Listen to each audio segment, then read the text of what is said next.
Baik, terima kasih atas kesempatannya. Di sini saya Ibnu Allah Roja Syafaat dengan NIM 2016-210-425. Di sini saya akan mempresentasikan tentang analisis efektivitas dan efisiensi atas pelaksanaan anggaran.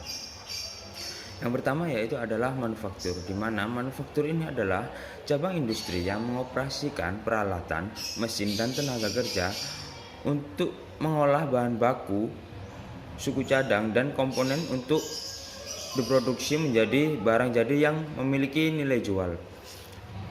Nah, untuk contoh dari perusahaan manufaktur ini adalah dari perusahaan otomotif seperti Yamaha, Honda, dan Suzuki, Kawasaki, dan yang lainnya. Nah, di sini mereka ini dahulu itu sebelum datang ke Indonesia, mereka itu merupakan sebuah perusahaan perakitan. Namun lambat laun mereka sekarang itu menjadi perusahaan manufaktur, di mana mereka menjadikan bahan baku untuk diproduksi di Indonesia sendiri dan memiliki nilai jual yang tinggi di pasar Indonesia. Terima kasih. Selanjutnya akan dijelaskan oleh rekan saya. Baik, terima kasih atas kesempatannya. Perkenalkan, nama saya Adelia Yuwanda dengan NIM 2017-210341. Saya di sini akan melanjutkan presentasi dari rekan saya mengenai apa sih itu efisiensi. Nah, efisiensi ini adalah sebuah rasio output terhadap input, atau bisa dikatakan dengan jumlah output per unit input.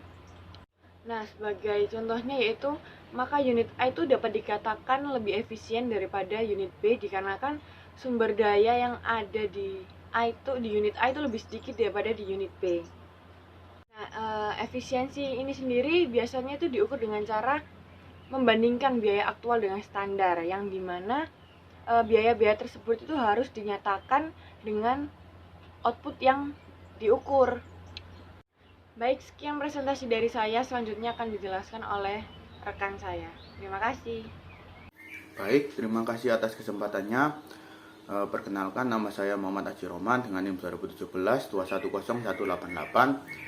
Akan melanjutkan presentasi dari rekan saya tentang analisis efektivitas dan efisiensi pada anggaran perusahaan.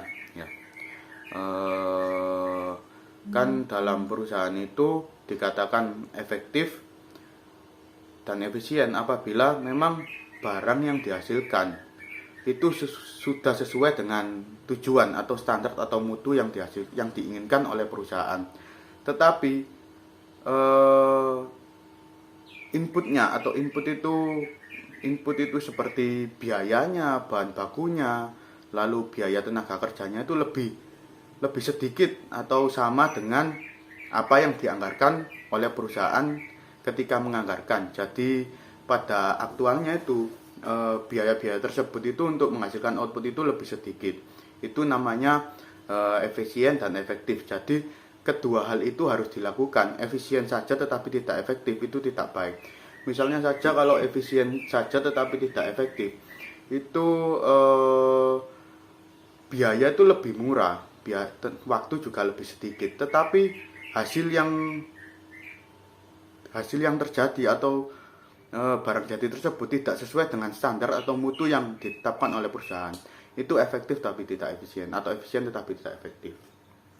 Nah, efisien dan efektif ini harus berjalan sama, sehingga memang harus kedua hal tersebut harus terjadi dalam perusahaan. Jika tidak, maka harus dievaluasi.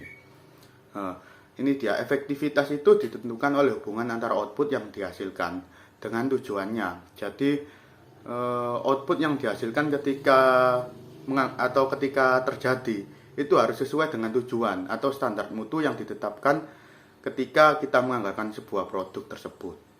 Yang kedua yaitu, semakin besar output yang dikontribusikan terhadap tujuan, maka semakin efektiflah unit tersebut. Jadi outputnya ini semakin baik, ataupun ketika perusahaan menganggarkan bahwa hasil unit yang dihasilkan 20.000, tetapi aktualnya ini mencapai 22.000 dan biayanya pun sama, maka hal itu semakin efektif atau semakin baik bagi perusahaan.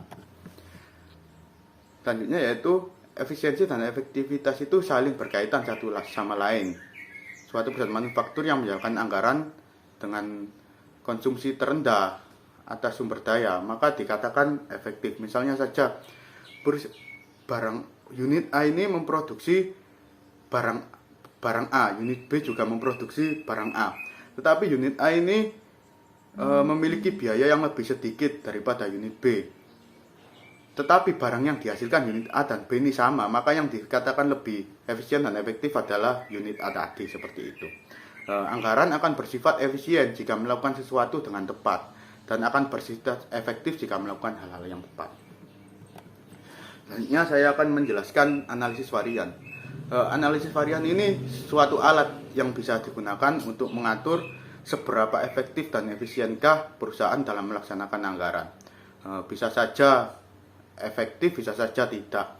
Hal ini nanti bisa dilihat dari hasil dari total varian. Jika memang rugi, maka perusahaan itu kurang efektif dan efisien. Jika hasilnya untung, maka perusahaan itu sudah efisien dan efektif, seperti itu. Jadi rumusnya adalah untuk mencari varian efisiensi adalah jam kerja rencana dikurangi jam kerja real dikali tarif upah rencana. Selanjutnya yaitu varian tarif upah, yaitu tarif upah rencana dikurangi tarif upah real dikali jam kerja real. Selanjutnya yaitu yang terakhir ini mencari total varian. Ketika dua ini sudah ketemu, maka total variannya yaitu varian efisiensi dan varian tarif upah. Nanti di sini kita bisa lihat bahwa perusahaan itu sudah efisien dan efektif belum dalam melaksanakan anggaran. Ini ada contoh soal data rencana bulan Juni 2011 meliputi rencana produksi 22.000 unit, standar pemakaian 0,25 DLH, tingkat upah rata-rata 10.000. Tapi realisasinya pada bulan Juni 2011 adalah sebagai berikut: unit produksi 20.000, jam TKL 6.000 DLH, biaya TKL 57. Ini untuk tabelnya, laporan pemakaian jam dan biaya tenaga kerja bulan Juni. Jadi tadi setelah kita itu langsung kita susun pada tabel, kita hitung selisihnya, lalu persentasenya. Nah, selanjutnya ini masuk pada perhitungan. Varian efisiensinya tadi jam kerja rencananya 5.000, ternyata pada aktualisasinya mencapai 6.000, lalu dikali 10.000, ternyata hasilnya merugikan. Jadi perusahaan ini tidak efisien. Selanjutnya yaitu ada varian tarif upah, di mana rencananya adalah 10.000, realnya yang terjadi 9.500 dikali 6.000, ternyata hasilnya 3 juta. Mereka menguntungkan, tetapi kan kita lihatnya dari total varian. Total variannya menunjukkan hasil tadi yaitu minus 10 juta ditambah 3 juta, hasilnya minus 7 juta atau bisa dikatakan rugi. Oleh karena itu dari contoh ini bisa dikatakan bahwa perusahaan ini itu belum efektif dan efisien dalam melaksanakan anggaran. Oleh karena itu perlu dievaluasi dan dirubah, baik anggarannya ataupun hal-hal yang terjadi di lapangan. Kan banyak ya, misalnya buruhnya, tenaga kerjanya, atau bahan bakunya, seperti itu harus dievaluasi. Ataupun kita yang salah ketika menyusun anggaran tersebut, kita kurang realistis. Nah, itu juga bisa dirubah. Oleh karena itu perlu dikaji ulang agar perusahaan ini bisa berjalan efektif dan efisien kembali.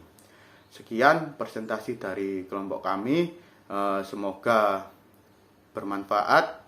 Mohon maaf apabila ada salah kata. Wassalamualaikum warahmatullahi wabarakatuh.